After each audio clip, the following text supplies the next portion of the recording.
Hello and welcome. I'm Vincent Makori and this is Africa 54. We begin in the turmoil-plagued Central African Republic, where sectarian violence is forcing dozens of Muslim traders and drivers to flee or not enter the country at all. Food markets are on the brink of collapse, threatening to push the country into deeper chaos. In the market of Pavito, close to the river in the south of the Central African Republic's capital, Bangui, dozens of dusty stalls stand empty. Now only small amounts of pork, vegetables and a few peanuts are available for the nearly 1 million residents of the city. The mostly Muslim traders who control the trade in cattle from Chad have left, fleeing attacks by Christian militias. Trucking routes from Cameroon have shut as machete and gun-wielding Christian militias prowl the countryside. We live in a warlike situation, so everything is expensive, everything is blocked. Nothing works. The trucks that come from Cameroon, the cattle farmers who bring the beef from Chad, everything has stopped. There's nothing, so we are forced to live through this situation as it is.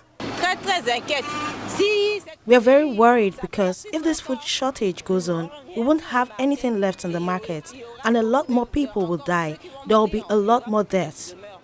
According to OXFAM, supplies of staples to Bangui come from around 40 large-scale wholesalers who import from neighboring countries.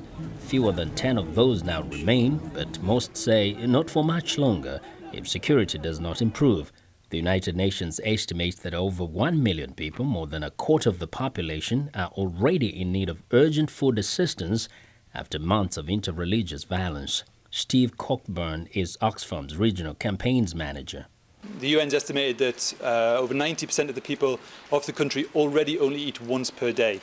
And the problem is that situation is going to get much, much worse. We've been visiting markets and traders around Bangui and talking to traders there. What we've seen over the last few days is extraordinary exodus of traders, of populations out of Bangui fleeing violence.